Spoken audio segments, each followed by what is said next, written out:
दोस्तों, स्वागत है आपका हमारे चैनल आर.के. वर्मा में मुल्ला नसरुद्दीन की 10 नई मजेदार कहानी। दोस्तों, एक समय की बात है। मुल्ला नसीरुद्दीन अपना पुश्तैनी घर छोड़कर कलीमुल्लाह चाचा के शानदार महल में रहने लगा था। कलीमुल्लाह उसके सगे चाचा नहीं थे, पर थे सगे से भी बढ़कर अजीज। मुल्ला नसीरुद्दीन का बचपन उनकी गोद में बीता था। बाद के दिनों में कलीमुल्लाह अपने बेटे के साथ रहने अरब चले गए थे। एक बार उन्हें अपने गांव की याद आई तो वे अपने गांव आ गए और अपनी पुश्तैनी हवेली सहित गांव के 3 मकानों की मरम्मत कराई। तीनों मकान उनकी हवेली की तरह ही शानदार थे, किंतु इनमें रहने वाला कोई नहीं था। यह बात उन दिनों की है जब मुल्ला नसीरुद्दीन खस्ताहाली के दौर से गुजर रहा था और उसके पुश्तैनी मकान की हालत जर्जर थी। एक दिन कलीमुल्लाह को मुल्ला नसीरुद्दीन की परेशानियों का पता चला और उन्होंने अपना एक शानदार 3 मंजिलों वाला मकान मुल्ला नसीरुद्दीन को रहने के लिए दे दिया। अब मुल्ला नसीरुद्दीन उस शानदार मकान में अपनी बेगम के साथ रहने लगा था। गांव में वह आज भी मेहनत मजदूरी का काम ही करता था, किंतु उसकी शान पहले की अपेक्षा बढ़ गई थी। एक दिन सूबेदार ने अपने लावलश्कर के साथ मुल्ला नसीरुद्दीन के गांव में डेरा डाला। वह घोड़ों का शौकीन था और उसके साथ 10 शानदार अरबी घोड़े थे। वह इन घोड़ों के साथ घुड़दौड़ की एक प्रतियोगिता में भाग लेने जा रहा था। उसके घोड़े रास्ते में चलते चलते थक गए थे, इसलिए उसने मुल्ला नसीरुद्दीन के गांव में डेरा डाला। अपने खवासों और घोड़ों के लिए तो उसने एक खाली जमीन में तंबू गड़वा लिए और खुद अपने रहने के प्रबंध में जुट गया। चूंकि एक वह सूबेदार था, इसलिए हर किसी के घर में जाकर रहना उसके लिए उचित नहीं था। इसलिए उसने पता किया कि गांव में ऐसा कौन सा आदमी है जो जहीन और बुद्धिमान भी हो और ढंग के मकान में भी रहता हो। उन दिनों मुल्ला नसीरुद्दीन की चर्चा गांव में हो रही थी। लोग कह रहे थे कि मुल्ला नसीरुद्दीन धन दौलत के पीछे नहीं भागा, फिर भी उसकी नेकी के एवज में खुदा ने उसे शानदार बहुमंजिली इमारत बख्शी। इसी से तो कहते हैं, खुदा के घर देर है, अंधेर नहीं है। उस बहुमंजिली इमारत में आने के बाद मुल्ला नसीरुद्दीन ने कुछ कबूतर और कुछ खरगोश पाल लिए थे। मुल्ला खुद तो अपनी धुन में लगा रहता था, किंतु उसकी बेगम इन जीवों की देखभाल लगन से करती रहती थी। वह पहले की तरह चिड़चिड़ी नहीं रह गई थी। अब मुल्ला नसीरुद्दीन की बड़ी कदर करने लगी थी। सूबेदार ने जब लोगों से पता किया तो सबने सूबेदार को एक ही नाम बताया, मुल्ला नसीरुद्दीन। गांव के लोगों ने सूबेदार से कहा, हुजूर, इस गांव में मुल्ला नसीरुद्दीन ही ऐसा आदमी है जिसके घर जाने से आपका मान बढ़ेगा। वह शानदार 3 मंजिलों वाले मकान में रहता है। उसके मकान में जरूरत की हर चीज मौजूद है। खुद मुल्ला नसीरुद्दीन मेहमान नवाज है, इसलिए उसके घर ही आपको जाना चाहिए। सूबेदार सुबह जब उस गांव में पहुंचा था और तब से ही लोगों से उसे मुल्ला नसीरुद्दीन की खूबियों का बखान सुनने को मिला था, इसलिए वह भी उत्सुक था कि मुल्ला नसीरुद्दीन को देखे। उसने मन ही मन तय कर लिया कि अब रात्रि विश्राम वह मुल्ला नसीरुद्दीन के घर ही करेगा। शाम को सूबेदार अपने एक खादिम के साथ मुल्ला नसीरुद्दीन के घर पहुंचा तो घर की खूबसूरती देखकर वह दंग रह गया। उसने कल्पना भी नहीं की थी कि एक अदना से गांव में इतना शानदार मकान देखने को मिलेगा। संयोगवश उस समय मुल्ला नसीरुद्दीन अपने घर में ही था। सूबेदार ने मुल्ला से भेंट करके उससे अपने आने का मकसद बताया। मुल्ला नसीरुद्दीन ने खुशी खुशी सूबेदार के ठहरने का इंतजाम अपने घर में कर दिया। ठहरने की व्यवस्था होने के बाद सूबेदार ने अपने खादिम से कहा, चापाइयों ने आराम कर लिया होगा, उन्हें 2 घंटे दौड़ाने की जरूरत है। जाओ और घुड़सवारों से कहो अपने काम में लग जाएं। चापायों को सुबह के चारे में चना देने का इंतजाम हुआ कि नहीं, यह अवश्य देखना। मुल्ला नसीरुद्दीन ने महसूस किया कि सूबेदार दंभी और झक्की किस्म का आदमी है। वह बात बात में अपने चापायों की तारीफ करना शुरू कर देता है। सफेद चापाया, चितकबरा चापाया, लाल चापाया, काला चापाया आदि नामों का जिक्र वह मुल्ला नसीरुद्दीन से करता रहा, मगर एक बार भी उसने चापायों के स्थान पर घोड़ा शब्द का प्रयोग नहीं किया। मुल्ला नसीरुद्दीन भी सूबेदार की देखा देखी अपने खरगोशों के लिए चापाए शब्द का प्रयोग करने लगा। उसने कमरे से बाहर निकलकर अपनी बेगम को आवाज दी, बेगम, अपने चापायों को घास खिलाया या नहीं? पहले तो बेगम को कुछ समझ में नहीं आया कि मुल्ला नसीरुद्दीन क्या पूछ रहा है, लेकिन घास खिलाने के नाम पर उसे समझ में आ गया कि मुल्ला नसीरुद्दीन उससे खरगोशों को खाना खिलाने के बारे में पूछ रहा है। बेगम ने अंदर से ही आवाज दी, तुम्हारे चापाए बहुत नखरेबाज हैं। घास खाते कहाँ हैं? इन्हें तो चाहिए ताजा हरी दूब के कलौंजर। बताओ कहाँ से हरी दूब के इतने कलौंजर आएंगे? पालने के लिए तो तुमने इतने सारे पाल लिए हैं, लेकिन इनकी परवरिश कैसे होगी? अरे बेगम, फिर शुरू हो गई? मैंने पूछा, चापायों को खिला दिया, मुल्ला नसीरुद्दीन ने नीचे से पूछा। बेगम ने ऊपर से आवाज दी, हाँ, सभी खा चुके। सूबेदार, जो अपने घोड़ों के लिए गर्वित रहता था कि इतने शानदार चापाए और किसी के पास नहीं हो सकते, मुल्ला नसीरुद्दीन के मुंह से चापायों की बात सुनकर चकित रह गया। उसके लिए बेगम की कही बात महत्वपूर्ण थी कि तुम्हारे चापाए घास खाते कहाँ हैं? उन्हें तो चाहिए घास के कलौंजर। सूबेदार ने सुन रखा था कि अरब के रईसों के घोड़े दूब की फुनगी पर पाले जाते हैं। सूबेदार सोचने लगा कि जरूर मुल्ला नसीरुद्दीन के पास अरबी नस्ल के बेशकीमती घोड़े हैं, जिसे वह बहुत नफासत से पाल रहा है। हरी दूब देता है चारे में। वह जानता था कि एक घोड़े की खुराक के बराबर हरी दूब की फुनगियों जुटाना आसान काम नहीं है। उसने उत्सुक होकर मुल्ला नसीरुद्दीन से पूछा, आपके पास कितने चापाए हैं? मुल्ला ने जवाब दिया, पाले तो 25 थे, लेकिन अभी 40 हैं, एक से बढ़कर एक। कोई जोड़ा नहीं लगा सकता मेरे चापायों का। सूबेदार ने सोचा, 40 घोड़े पालना आसान काम नहीं है। ठीक ही कहा था गांव वालों ने कि मुल्ला नसीरुद्दीन ही ऐसा आदमी है जिसके घर सूबेदार को अतिथि होना चाहिए। सूबेदार घोड़े के प्रति तीव्र आकर्षण महसूस रहा था।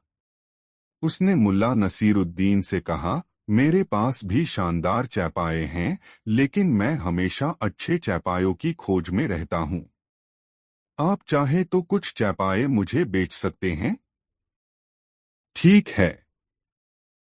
अभी तो आप भोजन करके विश्राम करें। चापायों की बात कल सुबह हो जाएगी।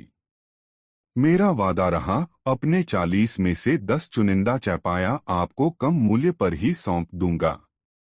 उस रात सूबेदार भोजन करके सो गया।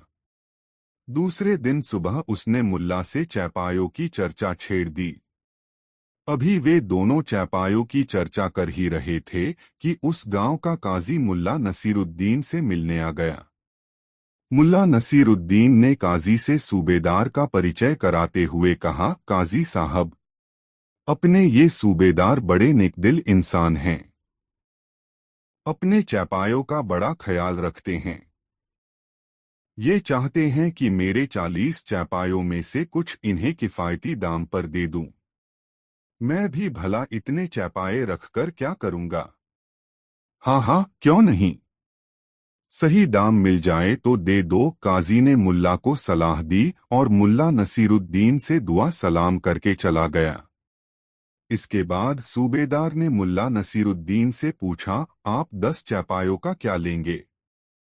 100 स्वर्ण मुद्राएं एक चैपाए के लिए काफी होंगी। इस तरह 1000 स्वर्ण मुद्राएं समझिए, मुल्ला नसीरुद्दीन ने कहा।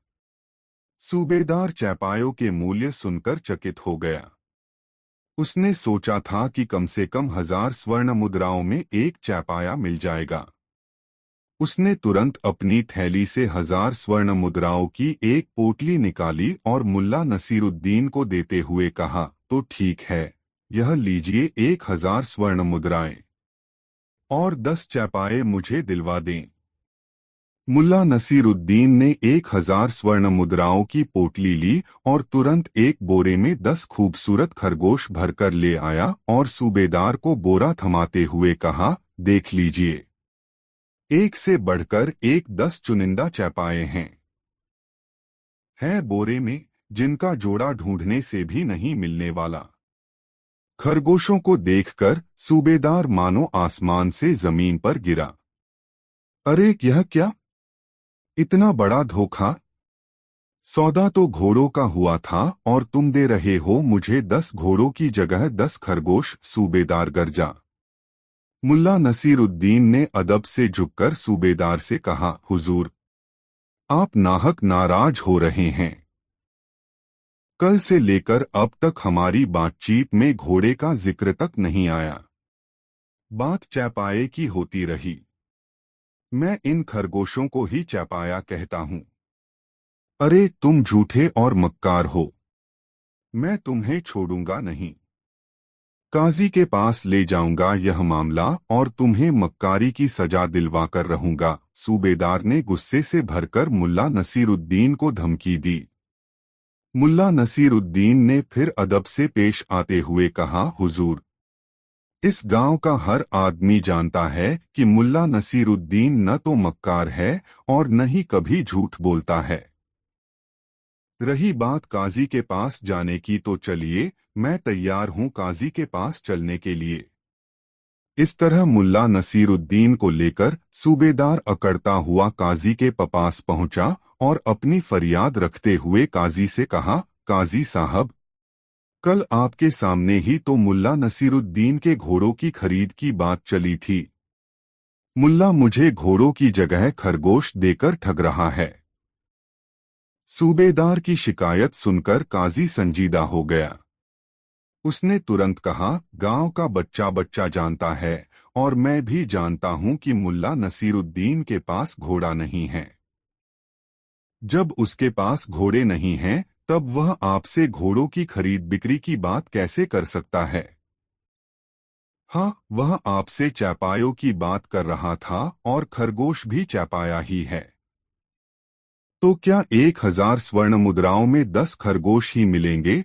सूबेदार ने यह सोचकर कीमत की चर्चा छेड़ी कि घोड़े नहीं मिले तो कीमत ही कुछ कम हो जाए।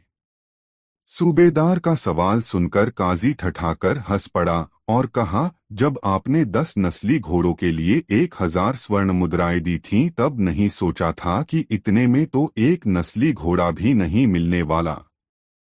भाई मेरे, लोभ करोगे तो उसका हथ ऐसा ही होगा न।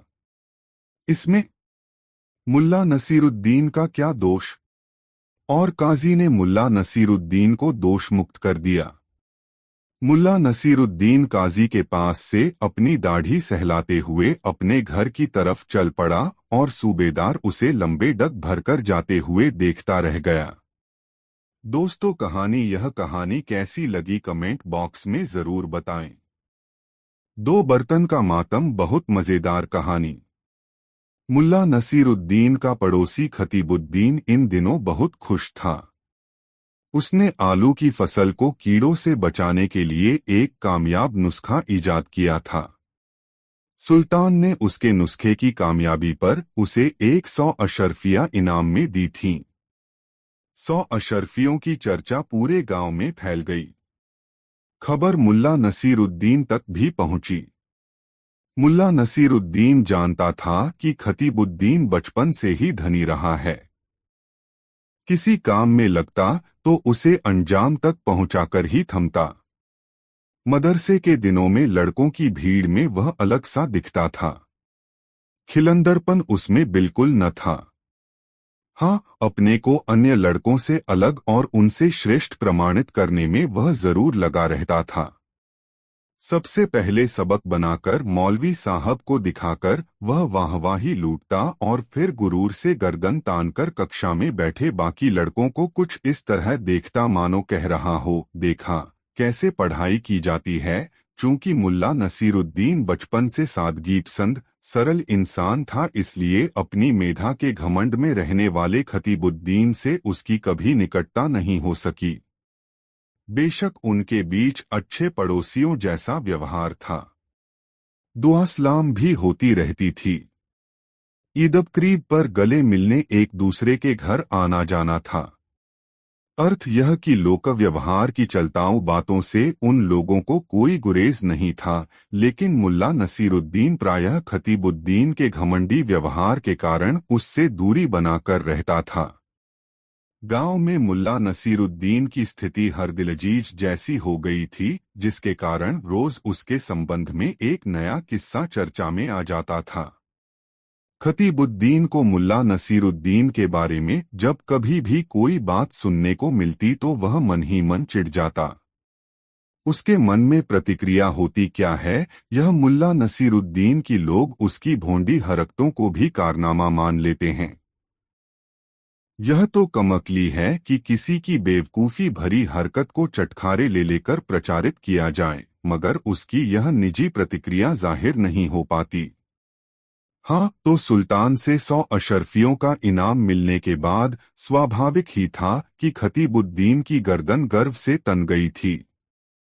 सुल्तान ने उससे पेशकश की थी कि खेती को कीड़ों से बचाने की दवा का वह चाहे तो व्यावसायिक उत्पादन करे।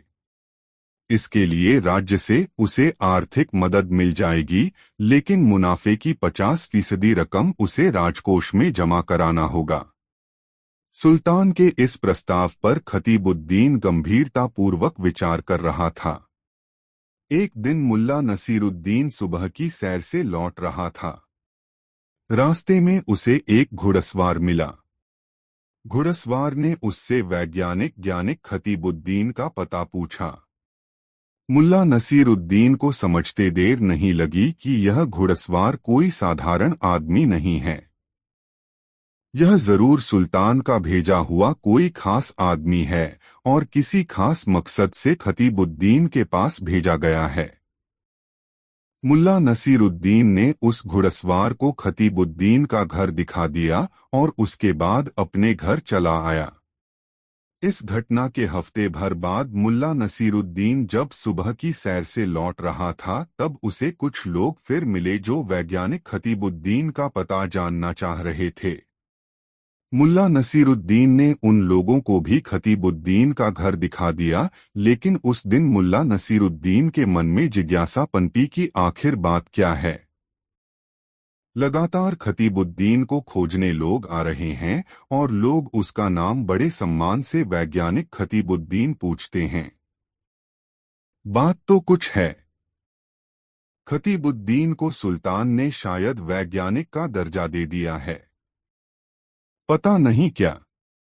मुल्ला नसीरुद्दीन यही सब सोचता हुआ अपने घर लौट आया, मगर उसके ध्यान में बार बार खतीबुद्दीन से मिलने आ रहे लोगों की कौंध होती रही। शाम को मुल्ला नसीरुद्दीन बाजार की तरफ निकल गया। वह उस दिन कई दिनों के बाद बाजार आया था। बाजार में उसने आज सुबह खतीबुद्दीन को तलाशने आए 4-5 लोगों में से एक को देखा। मुल्ला नसीरुद्दीन अपनी दाढ़ी सहलाते हुए उसके पास चला आया और उससे पूछा, आप वैज्ञानिक खतीबुद्दीन साहब के मेहमान हैं न? नहीं, मैं उनका मेहमान नहीं हूँ। मैं सुल्तान का मुलाजिम हूँ और राज्य में कृषि उत्पादन को बढ़ाने के उपाय सुझाने वाली समिति का सदस्य हैं। आलू की पैदावार बढ़ाने के उद्देश्य से सुल्तान राज्य के जानकार लोगों से तरीके इकट्ठा करवा रहे हैं। इसी सिलसिले में हम लोग खतीब साहब के पास आए हुए हैं। आपको तो पता ही होगा कि खतीबुद्दीन साहब ने आलू की पैदावार को कीड़ों से बचाए रखने के लिए दवा इजाद की है। सुल्तान यह दवा बनवाकर बड़े पैमाने पर अपने राज्य में इसका इस्तेमाल कराना चाहते हैं। दरअसल बात ऐसी है कि अपने राज्य में सबसे अच्छी फसल आलू की ही होती है, जिसके कारण सुल्तान चाहते हैं कि अपने राज्य के किसानों को आलू उगाने के काम में राज्य की ओर से मदद दी जाए और बगदाद, अमन, अरब आदि व्यापार केंद्रों तक आलू भेजा जाए। एक तो आलू जल्दी खराब नहीं होता, दूसरे इसका संग्रहण आसान है। अभी हम लोग आलू की पैदावार पर ही विचार विमर्श कर रहे हैं। यदि खतीब साहब को सुल्तान का प्रस्ताव स्वीकार हुआ तब इस गांव की ऐसी तरक्की होगी जिसकी अभी से कल्पना नहीं की जा सकती। वह आदमी इतना बातूनी था कि बोलता ही जा रहा था।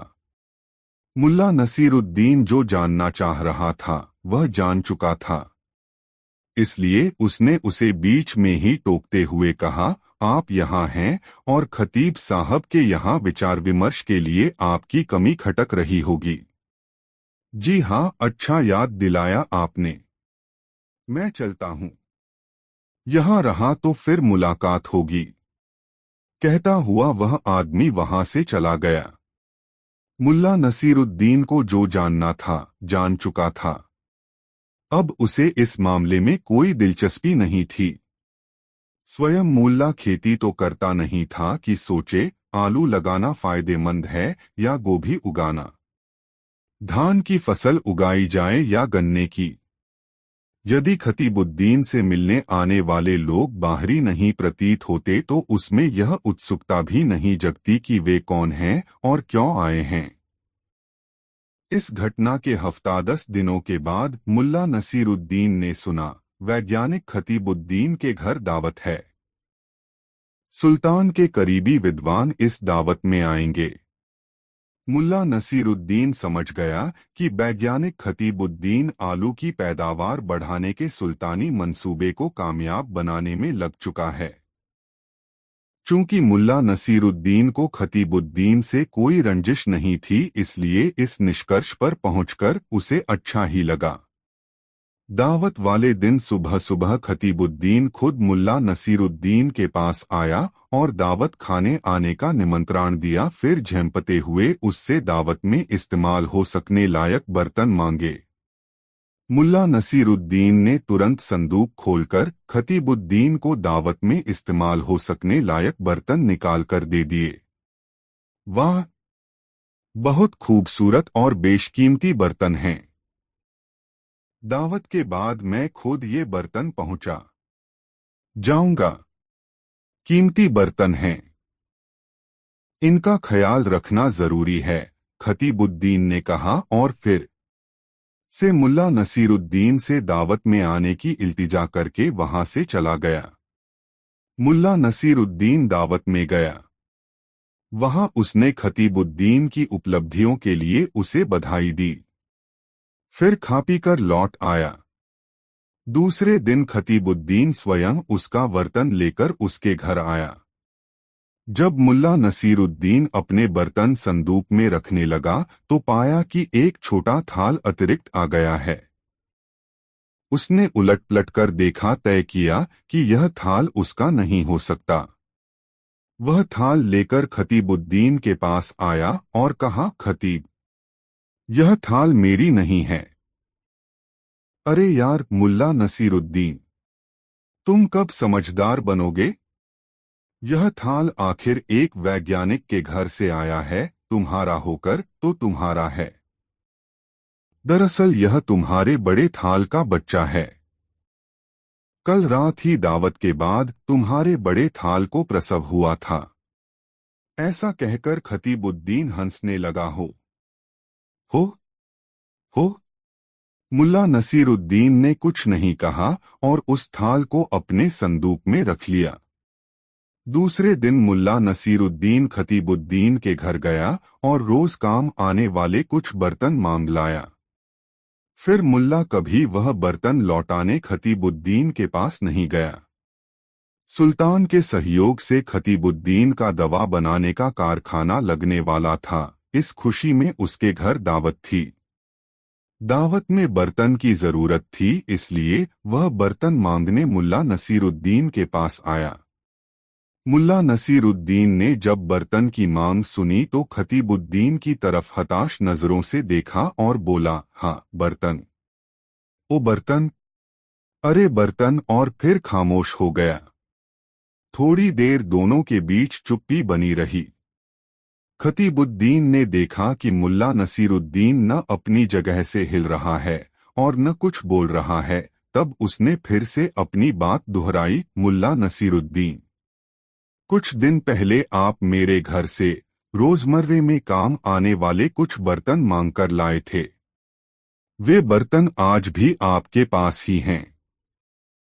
आज मेरे घर दावत है। उस दावत में बर्तन की जरूरत तो पड़ेगी ही, इसलिए मांगने आया हूं। मुल्ला नसीरुद्दीन ने फिर रुआसी नजरों से खतीबुद्दीन को देखा और कहा, अरे यार खतीब, गृहस्थ के घर में मरनी हरनी लगी रहती है। मुझे याद है कि तुम्हारे घर से चंद रोज पहले मैं कुछ बर्तन ले आया था, मगर तुम्हारे बर्तन मेरे घर आते ही बीमार हो गए और एक एक कर दम तोड़ गए। मेरा घर वैज्ञानिक का होता तो मेरे घर भी बर्तन बच्चा देते। अब उन बर्तनों की याद भी मत दिलाओ, मेरा कलेजा मुंह को आता है। मुल्ला नसीरुद्दीन ने इतना कहकर अपने कलेजे पर हाथ रख लिया। बेचारा खतीबुद्दीन, न तो उसे कुछ कहते बना और न फिर से बर्तन मांगने की स्थिति बनी। वह मन ही मन बुदबुदाता रहा। जरा भी नहीं बदला यह नसीरुद्दीन। बचपन में भी छोटे से मजाक का भी ऐसा ही जवाब देता था। खतीबुद्दीन थके पाव मुल्ला नसीरुद्दीन के घर से लौट रहा था और मुल्ला नसीरुद्दीन अपनी दाढ़ी सहलाते हुए उसे देख रहा था।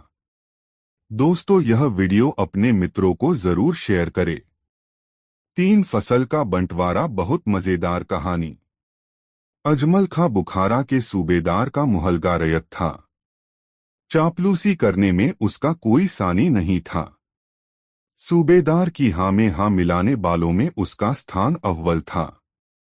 काजी असलम मियाँ भी सूबेदार के ऐसे खास लोगों में शुमार किया जाता था जो सूबेदार के एक संकेत पर झूठ को सच या सच को झूठ करार दे सकता था। मुल्ला नसीरुद्दीन कुछ दिनों से सूबेदार की ताबेदारी में था। अजमल खां और असलम मियाँ दोनों ही मुल्ला को अपनी राह का रोड़ा मान रहे थे। उन्हें डर था कि कहीं मुल्ला नसीरुद्दीन अपने बुद्धिबल से सूबेदार का दिल न जीत ले। मुल्ला नसीरुद्दीन न तो चापलूसी करता था और न चापलूसी करने वालों को अपने पास फटकने देता था। अजमल खां अपनी चापलूसी की बदौलत सूबे की रेती जमीन के कई टुकड़ों पर खेती करने का अधिकार सूबेदार से हासिल कर चुका था। सूबेदार अपनी प्रशंसा से खुश होने वाला इंसान था और अजमल खां उसकी इस कमजोरी का खूब लाभ उठाता था। थोड़ी सी तारीफ करने के बाद वह सूबेदार से कहता, हुजूर, अमुक स्थान पर जमीन का एक छोटा टुकड़ा परती पड़ा हुआ है। धरती तो वह भली जो अन्न उगाती हो। बंजर धरती से राज्य का नुकसान ही होता है। इससे बड़ा अपशकुन किसी राज्य के लिए कोई दूसरा नहीं हो सकता। आप कहें तो हुजूर, मैं उस परती जमीन पर हल चलवाऊं, उस बंजर धरती में फसलें उगाऊं। उस चापलूस की बात सुनकर सूबेदार कहता, हाँ हाँ, क्यों नहीं, मैं काजी को बोल दूंगा। तुम जाकर उस जमीन का पट्टा तैयार करवा लेना। कोई दिक्कत हो तो बताना। इस तरह अजमल खां ने पूरे सूबे में जगह जगह पर बड़े बड़े भूखंडों पर अपना अधिकार कर लिया था। वह जब भी सूबेदार से मिलने जाता तो अपने साथ किसी फसल की सौगात लेकर जाता।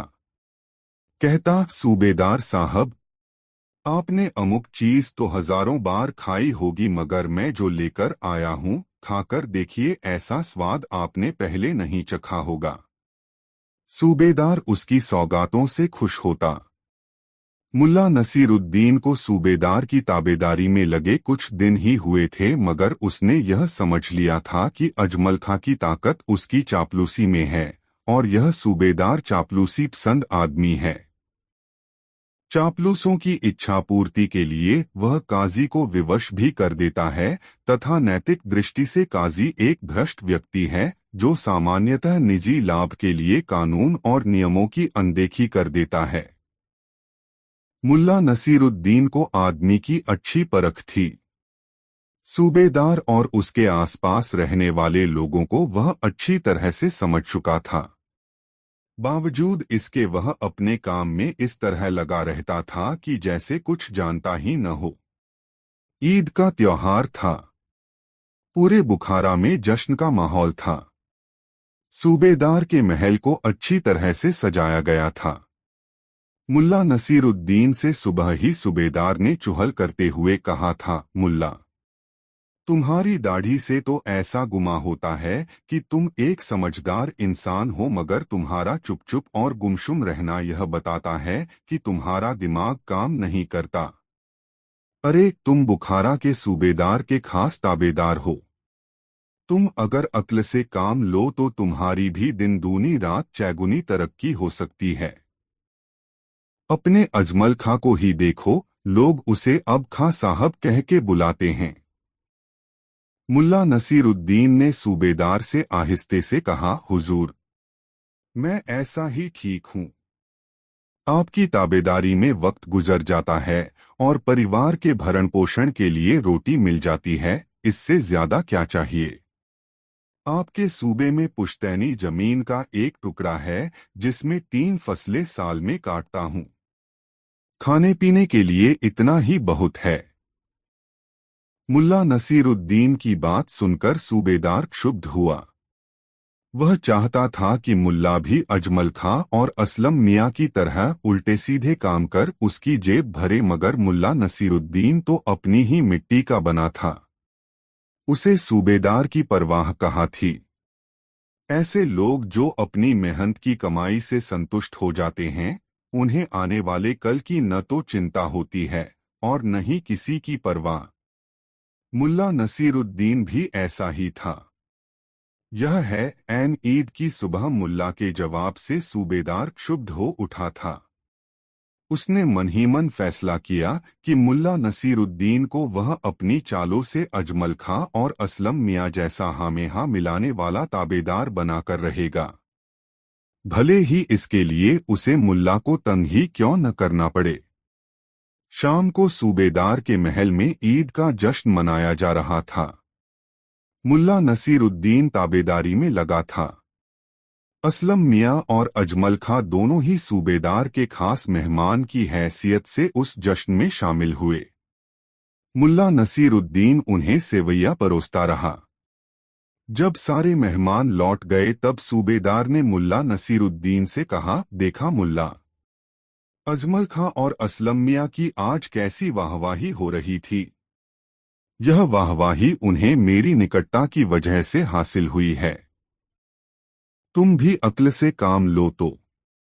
हुजूर, मैं तो आपका ताबेदार हूँ। आप जो हुक्म दें करूँगा। अक्ल होती तो ताबेदारी क्यों करता। मुल्ला नसीरुद्दीन ने बीच में ही सूबेदार की बात काटकर कहा। मुल्ला नसीरुद्दीन की यह साफगोई सूबेदार को नहीं भाई। उसने अपने मन में फैसला किया कि वह नसीरुद्दीन को अपने लिए खासतौर से तैयार करेगा। यदि ऐसा कर पाया तो मुल्ला लोगों को बरगलाकर उसके लिए धन उगाही का खास जरिया बन सकता है। मुल्ला नसीरुद्दीन को राह पर लाने के लिए सूबेदार के मन में तरह तरह के ख्याल आते रहते थे। एक दिन सूबेदार ने फैसला किया कि मुल्ला को वह अपनी ताकत का एहसास कराएगा। हो सकता है कि उसकी ताकत का अंदाज लग जाने पर मुल्ला खुद ही उसके आगे घुटने टेक दे और वह जो चाहे मुल्ला वैसा ही करे। इस निर्णय के दूसरे दिन ही सूबेदार ने शाम को अजमल खां और असलम मियां को बुलवाया। जब दोनों आ गए तक सूबेदार ने शराब पीने की इच्छा जताई। चापलूस अजमल खां तुरंत शराब ले आया और काजी असलम मियां जाम तैयार कर सूबेदार को थमाने लगा। तीनों शराब की चुस्कियां लेने लगे। जब शराब का नशा सूबेदार पर हावी होने लगा, तब सूबेदार ने चापलूस अजमल खां से कहा, सुनो अजमल, अपना जो ताबेदार है मुल्ला नसीरुद्दीन, उसे राह पर लाने की जरूरत है। वह आदमी बहुत काम का हो सकता है यदि मेहनत मशक्कत से जीने की अपनी जिद छोड़ दे। उसे रास्ते पर लाने के लिए मैं उसे अपनी ताकत दिखाने की तरकीब सोच रहा हूँ। तुम ऐसा करो कि उसकी जमीन पर लगी फसल के आधे हिस्से की दावेदारी कर दो। यह दावेदारी ऐसी हो कि मुल्ला की सारी फसल पर ही तुम्हारा कब्जा हो जाए। फसलें होती क्या हैं? गेहूं, धान, अरहर, मक्का, यही न? तुम दावा करना कि जमीन से ऊपर की फसल तुम्हें मिलनी चाहिए। मैं काजी से कहकर तुम्हें इसका पट्टा दिलवा दूंगा। इस तरह मुल्ला को यह अंदाज हो जाएगा कि हमसे मिलकर रहने में ही उसकी भलाई है। संयोग से मुल्ला नसीरुद्दीन उस समय उस जगह से गुजर रहा था और उसने सूबेदार की बातें सुन ली। वह उन बातों को सुनकर जरा भी नहीं घबराया और मन ही मन मुस्कुराता हुआ वहां से चला गया। इस घटना के लगभग 1 महीने बाद सूबेदार ने मुल्ला नसीरुद्दीन को बुलाकर कहा, मुल्ला, तुम्हारी जमीन पर अजमल खां ने दावा किया है। उसने दस्तावेजी प्रमाण देकर बताया है कि उसके पुरखे और तुम्हारे पुरखे उस जमीन पर साथ साथ खेती करते थे तथा फसल तैयार होने पर आधा आधा बांट लेते थे। मुल्ला ने शालीनता से कहा, खां साहब इतने बड़े आदमी हैं, झूठ तो नहीं ही बोलते होंगे हुजूर। तो तुम फसल बांटने के लिए तैयार हो? सूबेदार ने मुल्ला नसीरुद्दीन से पूछा। हुजूर का हुक्म सिर आंखों पर, मुल्ला नसीरुद्दीन ने उसी शालीनता से कहा। उसी वक्त सूबेदार ने एक प्यादे को बुलाकर कहा, काजी को बुला लाओ। काजी असलम मियां तुरंत हाजिर हुआ। आते ही पूछा, क्या हुआ सूबेदार साहब? खादिम को क्यों तलब किया गया है? अभी एक पट्टा बना दो कि मुल्ला नसीरुद्दीन की जमीन पर लगी फसल का ऊपरी भाग अजमल खां काटकर ले जा सकते हैं और जमीन के भीतर की फसल पर मुल्ला नसीरुद्दीन का हक होगा, सूबेदार ने काजी से कहा। फिर मुल्ला नसीरुद्दीन की तरफ देखते हुए पूछा, क्यों मुल्ला नसीरुद्दीन, ठीक है न? जी हाँ हुजूर। आप न्यायकर्ता हैं तो गलत क्या होगा? बस हुजूर, यह भी हुक्म जारी कर दें कि फसल की कटाई पिटाई का खर्च अजमल खां ही देंगे। मुल्ला नसीरुद्दीन ने सूबेदार से गुजारिश की।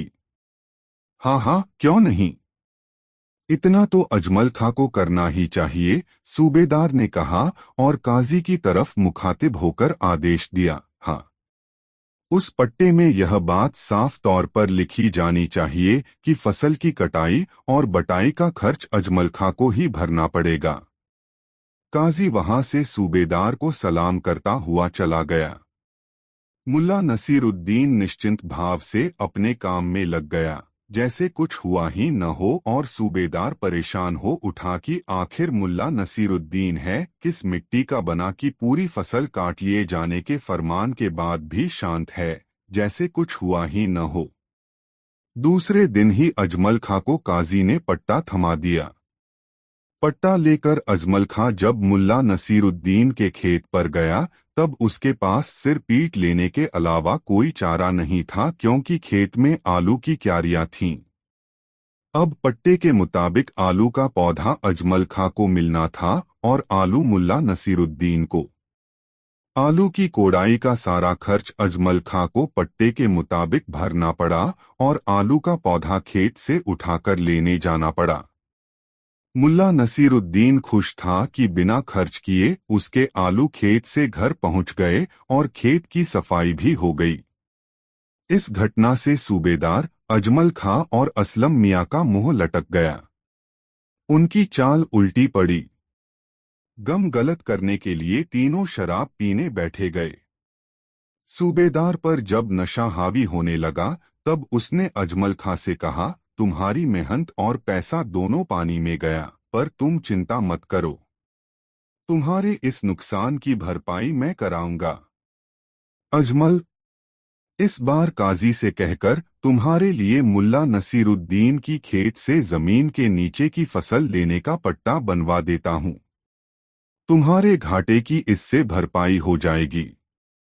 अजमल खां की आंखों में उस वक्त मुल्ला नसीरुद्दीन के खेत के आलूलू घूम रहे थे। उसने आदत के अनुसार तुरंत हामी भरी, जी हाँ सूबेदार साहब, यही ठीक रहेगा। दूसरी तरफ मुल्ला नसीरुद्दीन यह समझ चुका था कि सूबेदार इस बार की पटखनी से घबरा गया होगा और अब अपना फरमान बदलेगा। इसलिए उसने खेत में गेहूं लगवा लिया और सूबेदार के नए फरमान की प्रतीक्षा करने लगा।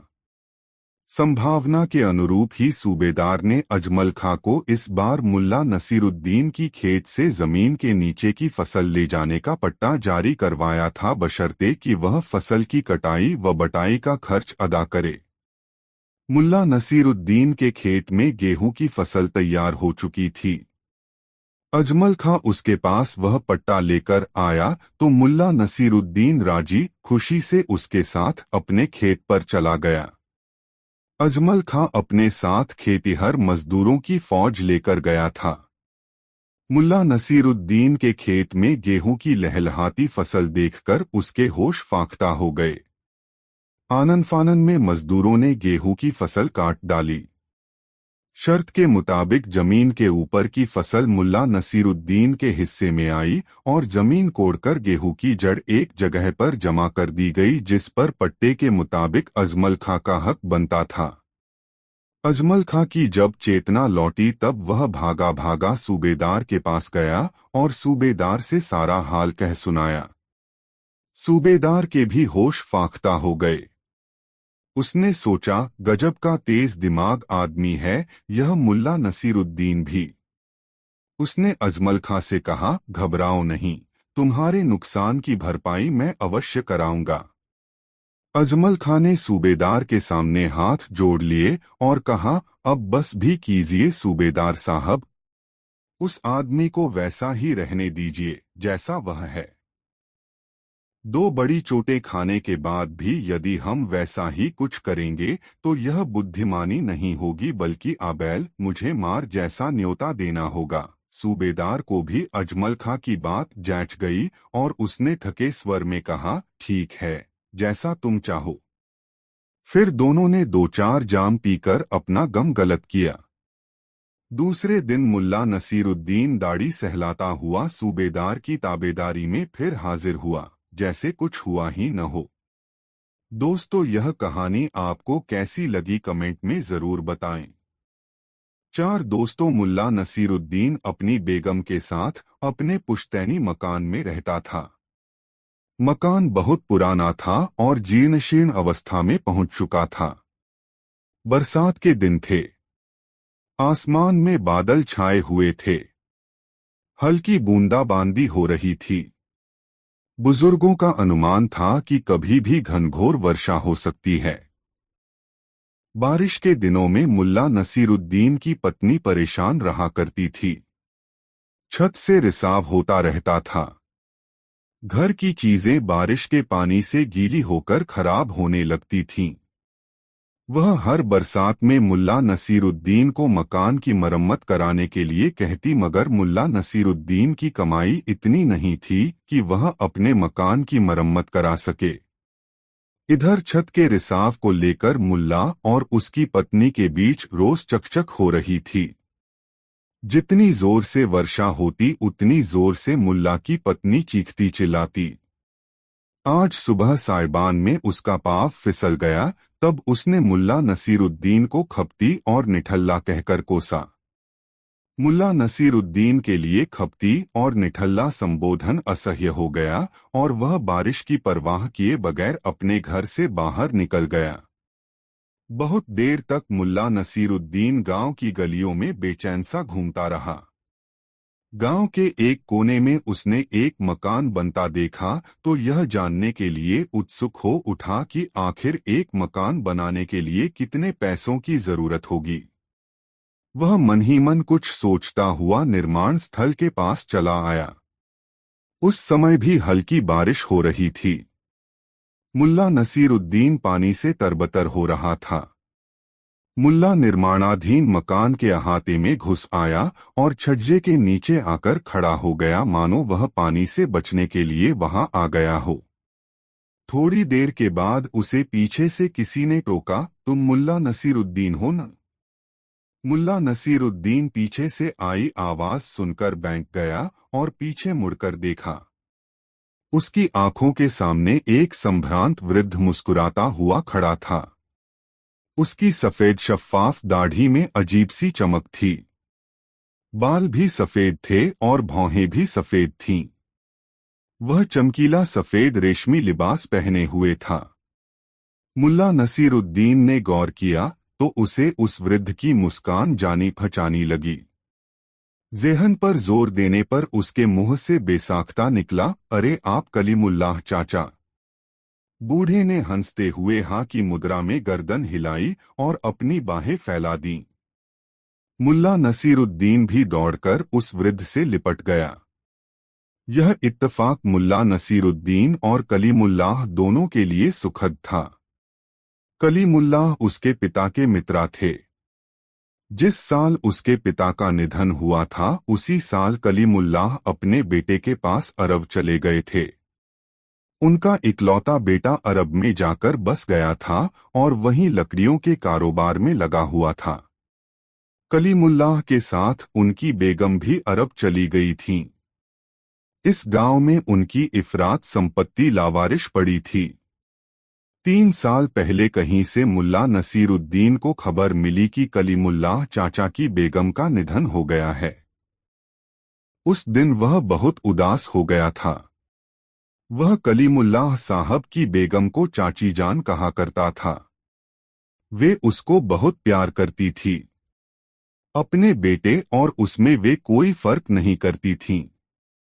लेकिन कलीमुल्लाह चाचा कब आए और यहाँ क्या कर रहे हैं, इसके बारे में वह कुछ नहीं जानता था। कलीमुल्लाह उसे बाहों के घेरे में लिए उसका ललाट चूम रहे थे। अपनी तलहथियों में उसके चेहरे को समोकर कलीमुल्लाह ने कहा, खुदा का लाख लाख शुक्र है बेटे कि उसने तुम्हें मेरे पास भेज दिया।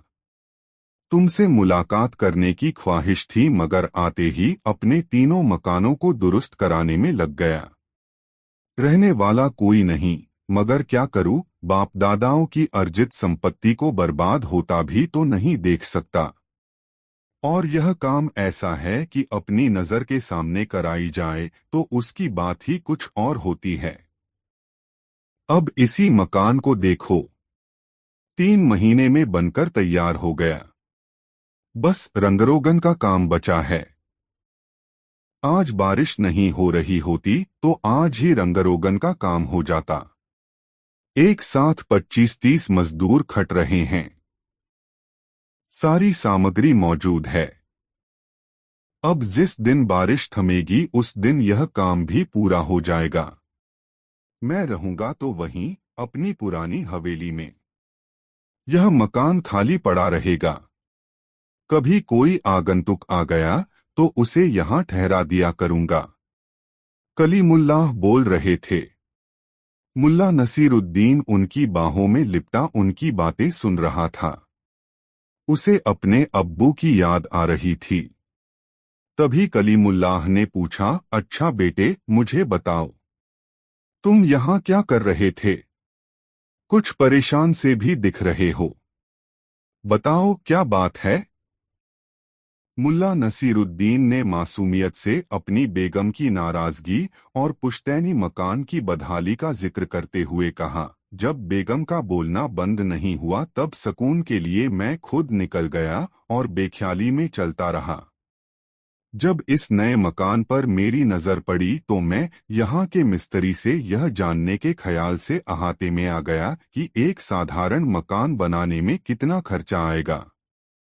कलीमुल्लाह हैरत से मुल्ला नसीरुद्दीन को देखने लगे। कितना मासूम और ईमानदार शख्स है। इस जमाने में ऐसे भी शख्स हो सकते हैं, इसका ख्याल तो कभी तसव्वुर में भी नहीं आया। उन्होंने मुल्ला नसीरुद्दीन से कहा, बेटा तुम्हें खुदा ने मेरे पास भेजा है। तुम्हारे आने से पहले मैं यही सोच रहा था कि इस घर में रहेगा कौन। बेटा अरब में बस गया है। इसी साल मैं 88 वर्ष का हुआ हूँ। पकी हड्डी है, न जाने कब टपक जाए। तू इस मकान की चाबी अपने साथ लेता जा और अपना सामान लाकर यहाँ रहना शुरू कर दे। मैं जब तक यहाँ हूँ तुम्हारे पास आता जाता रहूंगा।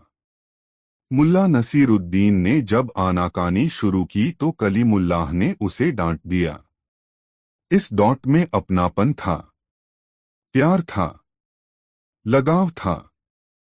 इसके बाद मुल्ला नसीरुद्दीन ने कुछ भी नहीं कहा, बस चाबी ले ली। कलीमुल्लाह ने उसकी पीठ थपथपाते हुए कहा, बेटा मैं किसी भी सूरत में मकान के भीतरी भाग में आज ही रंगरोगन करवा दूंगा। बाहरी भाग के लिए बस हमें बारिश रुकने का इंतजार करना होगा। तुम जिस वक्त चाहो अपना सामान लाकर यहाँ रहना शुरू कर दो। मुल्ला नसीरुद्दीन खुशी खुशी अपने घर गया। बेगम गुस्से में बिस्तर पर पड़ी थी। उसे गीले कपड़ों में देखकर चिढ़कर बोली, कर आए मटर गश्ती। यहाँ एक मुफ्त की लौंडी पड़ी हूँ मैं, तुम कपड़े चिथाड़ कर लाओ और मैं उनकी सफाई करती रहूं। मुल्ला नसीरुद्दीन ने बेगम की बात का जवाब नहीं दिया। अपने कपड़े उतारकर उन्हें खुद खंगाल कर अलगनी पर फैला आया। तहमद लपेटकर कमरे में बेतरतीब पड़े कपड़ों को तरतीब देकर उसकी गठरियां बनाने लगा।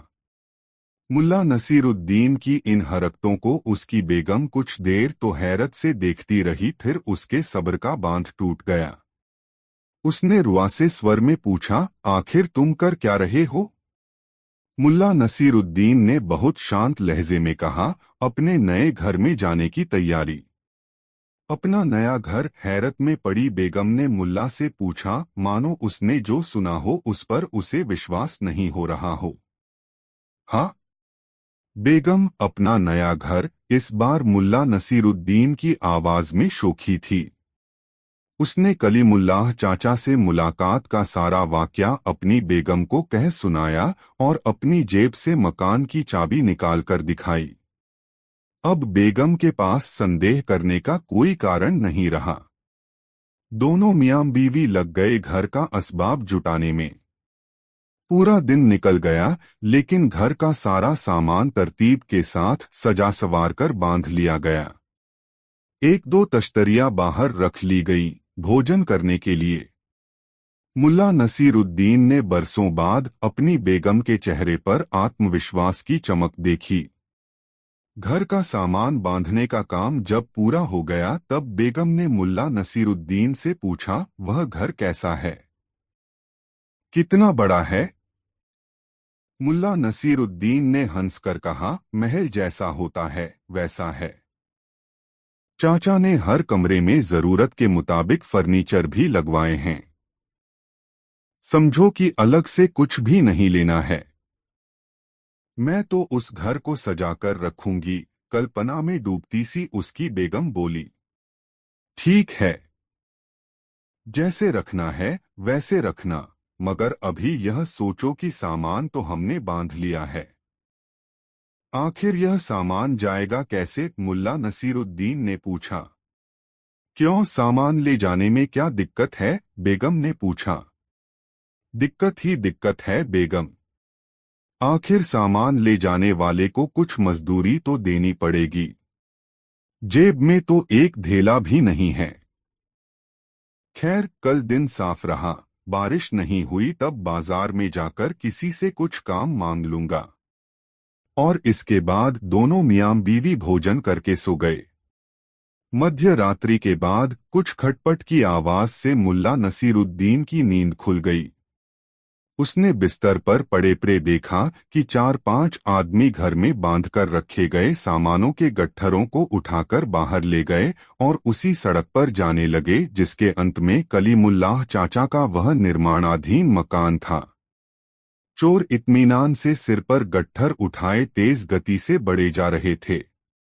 कुछ देर के बाद वह निर्माणाधीन मकान आ गया, तब मुल्ला नसीरुद्दीन ने बुलंद आवाज में चोरों से कहा, हाँ तो भाइयों, अब ये गट्ठर बाईं तरफ वाले मकान में ले चलो। मुल्ला की आवाज सन्नाटे में गूंजी और चोर डर के मारे सड़क पर ही सामान पटककर वहां से भागने लगे। मुल्ला ने चीखकर कहा, अरे भागते क्यों हो? अपनी मजदूरी तो लेते जाओ। मगर चोर रुके नहीं, भागते ही रहे और मुल्ला की नजरों से ओझल हो गए। मुल्ला नसीरुद्दीन ने जेब से चाबी निकाली, घर का फाटक खोला और बारी बारी से सारे गट्ठर उठाकर घर में रखकर फिर मकान के फाटक पर ताला लगाया और अपने घर आ गया। सबेरा हो चला था।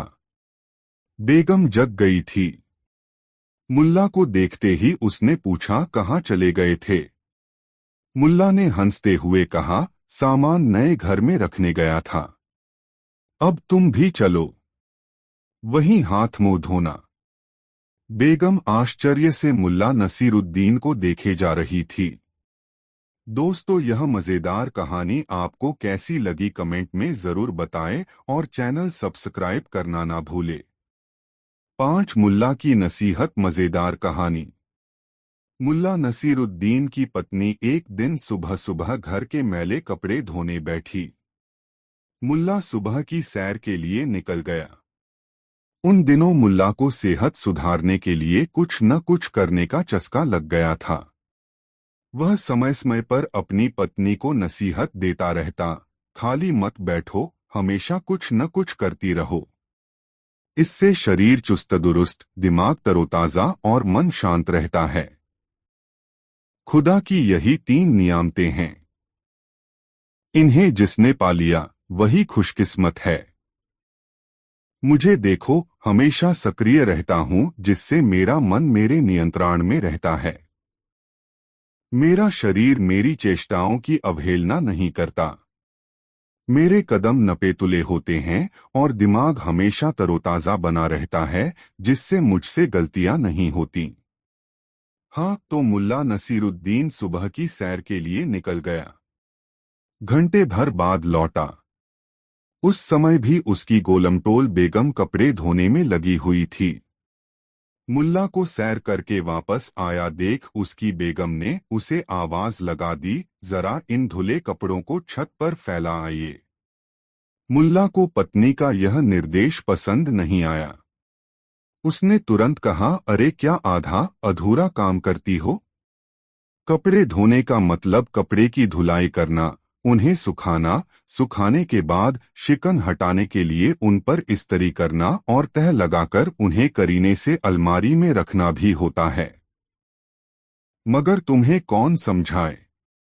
इतने दिनों से गृहस्थी संभाल रही हो मगर अब तक तुम में कपड़े धोने तक का शऊर नहीं आया।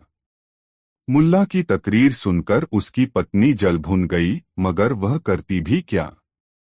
उसने मुल्ला के मुंह लगने से बेहतर यही समझा कि खुद उठकर कपड़ों को फैला आए। सुबह से लगातार कपड़े धोते रहने के कारण वह थक भी गई थी। इसलिए वह उठी और कपड़ों को बटोरकर ले जाने लगी कि आंगन में एक स्थान पर काई होने के कारण उसका पाँव फिसल गया और संभलने की कोशिश में उसके हाथ से छिटककर धोए कपड़े दूर जा गिरे। कपड़ों में जगह जगह मिट्टी लग गई। मुल्ला की पत्नी ने कपड़े उठाए और उन्हें लेकर फिर से खंगालना शुरू किया। मुल्ला यह नजारा देख रहा था। उसे पत्नी पर बोलने का फिर अवसर मिल गया। उसने पत्नी से कहा, देखा बेगम, मन और शरीर में संतुलन नहीं होने से ऐसा ही होता है। जरूर तुम्हारा दिमाग कहीं और था और मन में किसी बात को लेकर उथल पुथल हो रही थी, जिसके कारण तुमने अपने शरीर का नियंत्रण खो दिया।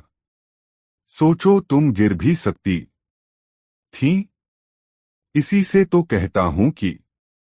मुल्ला की पत्नी ने बीच में ही टोकते हुए कहा, नसीहतें देने के स्थान पर यदि तुमने मेरे काम में थोड़ा हाथ बंटाया होता तो ऐसा कतई नहीं होता। सुबह से कपड़े धोते धोते मैं थक गई हूँ। इसलिए ही तुमसे कहा था कि कपड़े छत पर फैला आओ, मगर तुम मेरी सुनते कब हो? मुल्ला नसीरुद्दीन को लगा कि अब नसीहत देने के स्थान पर उसे खुद कपड़े सूखने के लिए छत पर ले जाकर फैला देना चाहिए। वह उठा और कपड़े लेकर छत पर चला गया और उन्हें सूखने के लिए फैला दिया। वापस लौटने पर उसने अपनी पत्नी को रसोई की तरफ जाते देखा। उसकी चाल में थोड़ी लंगड़ाहट थी। मुल्ला नसीरुद्दीन को यह बात समझ में आते देर नहीं लगी कि फिसलने के कारण बेगम के पाँव में मोच आ गई है। मोच खाए पाँव के बावजूद उसकी पत्नी ने खाना तैयार किया और उसके लिए भोजन परोस दिया। उस समय तक उसने कुछ भी नहीं खाया था। उसने भोजन पर बैठते समय उससे कहा भी, बेगम तुम भी खा लो। मगर उसने यह कहते हुए उस समय भोजन करने से इनकार कर दिया कि अभी कमरों में झाड़ी लगाना है और बिस्तर ठीक करने हैं, चादर बदलना है। इन कामों को निपटाकर स्नान करूंगी तब भोजन करूंगी, आप खा लीजिए। मुल्ला नसीरुद्दीन ने भोजन किया और बगीचे में जाकर टहलने लगा। लगभग घंटे भर बाद जब वह अपने कमरे में आया तो देखा बेगम सारे कामों से फारिग होकर आराम फरमा रही है। उसने बेगम से पूछा, तुमने खाना खा लिया? हाँ, संक्षिप्त सा उत्तर दिया बेगम ने। तो कुछ और करती। दिन का वक्त इंसान को सक्रियता के लिए मिला है बेगम। सक्रिय रहने से मन प्रफुल्लित रहता है। तन में खून का संचार सही रहता है, जिससे सेहत दुरुस्त रहती है। मुल्ला नसीरुद्दीन ने अपनी बेगम को फिर से अच्छी सेहत का पाठ पढ़ाना शुरू कर दिया। मगर बेगम ने मुल्ला को बीच में ही टोक दिया, यह क्या? तुम समझ रहे हो कि मैं बिस्तर पर आराम करने के लिए लेटी हूँ। सुबह से तो मैं लगातार काम करती रही हूँ मगर फिसलने के बाद से पाँव में दर्द है। अब तो खड़ा भी नहीं हुआ जाता। और तुम हो कि मुझे अच्छी सेहत का राज बताने में लगे हो। मुल्ला ने कुछ देर पहले अपनी पत्नी को लंगड़ाकर चलते हुए देखा था, अब दर्द की शिकायत मिलने पर उसे संदेह हुआ कि बेगम के पाँव में मोच आ गई है। तुरंत उसने बेगम के पाँव देखे। पाँव में सूजन आ चुकी थी। वह तुरंत बेगम की तीमारदारी में लग गया। हल्दी चूने की पट्टी लगाई और पाँव सीधे करके लेटे रहने का निर्देश दिया। यह सब कर चुकने के बाद उसने फिर से कहा, इसीलिए कहता हूँ बेगम, मन और तन में सामंजस्य बनाना जरूरी है। तुम्हारे मन में बेचैनी नहीं होती तो दिमाग पे काबू रहता, और दिमाग पे काबू रहता तो शरीर पर नियंत्रण रहता, तो पाँव फिसलने की नौबत ही नहीं आती। उसकी बेगम इस नसीहत से परेशान हो उठी और बात बदलने के लिए बोली, हाँ तुम ठीक कहते हो। देखो कपड़े सूख गए होंगे, उन्हें ले आओ। बिस्तर पर बैठे बैठे ही तह लगा दूं। मुल्ला नसीरुद्दीन तुरंत उठकर छत की ओर चला गया। थोड़ी देर के बाद एक जोरदार आवाज उभरी, धड़ाम, जैसे कोई भारी चीज ऊंचाई से गिरी हो। बेगम ने बिस्तर से ही आवाज लगाई, क्या गिरा? कुछ नहीं बेगम, मेरी शेरवानी गिर गई छत से। मुल्ला की दर्दभरी आवाज बेगम को सुनाई पड़ी। उसने पूछा, मगर आवाज तो किसी भारी चीज के गिरने की थी। कुछ नहीं बेगम, शेरवानी में मैं भी हूं न। मुल्ला नसीरुद्दीन की कराहती हुई आवाज सुनकर बेगम बिस्तर से उतरकर आंगन की ओर चल पड़ी। दोस्तों, कहानी कैसी लग रही है कमेंट बताना ना भूले। 6 मुल्ला की लिखावट नई मजेदार कहानी। मुल्ला नसीरुद्दीन की अपने गांव में बड़ी ख्याति थी। उसे लोग विद्वान मानते थे। मुल्ला कितना पढ़ा लिखा था यह कोई नहीं जानता था, मगर उसकी हाजिर जवाबी के कायल थे उसके गांव के लोग। बचपन में मदरसे से गायब रहने के लाख बहाने होते थे उसके पास। मदरसे के मौलवी के प्रश्नों का जिस कुशलता से उत्तर देकर वह कक्षा से गायब रहने का दंड भुगतने से बच जाता था, उसकी दूसरी मिसाल खोजने से भी नहीं मिलेगी। बस अपनी कुशाग्र बुद्धि और हाजिर जवाबी के कारण वह बचपन में ही होनहार मान लिया गया था और उसी के बूते जवानी में विद्वान कहा जाने लगा। मुल्ला नसीरुद्दीन पढ़ता लिखता न भी हो मगर पढ़ने लिखने वाला दिखता अवश्य था। उसकी नुकीली दाढ़ी और नोकदार टोपी उसके बुद्धिजीवी होने की गवाही देते थे। बचपन से ही वह बुद्धिबल के सहारे जीता रहा।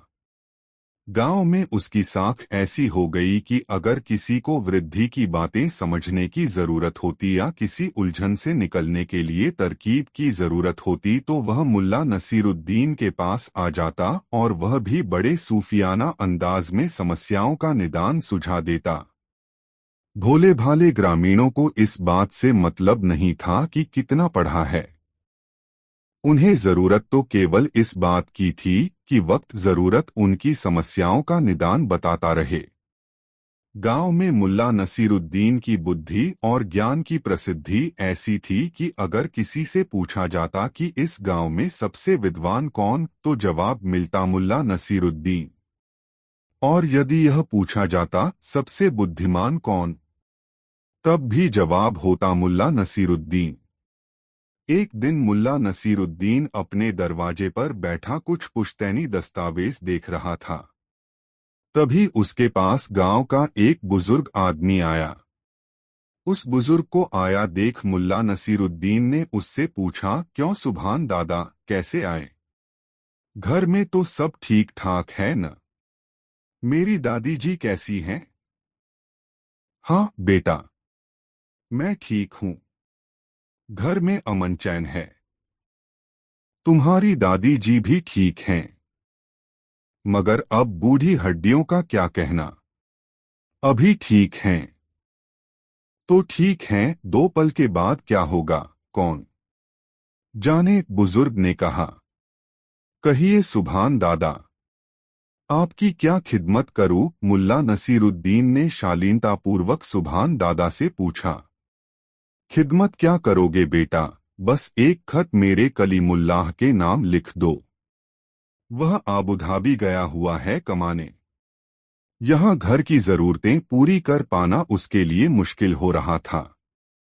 किसी तरह उसने आबुधाबी जाने का रास्ता तैयार किया और वहाँ काम करने चला गया।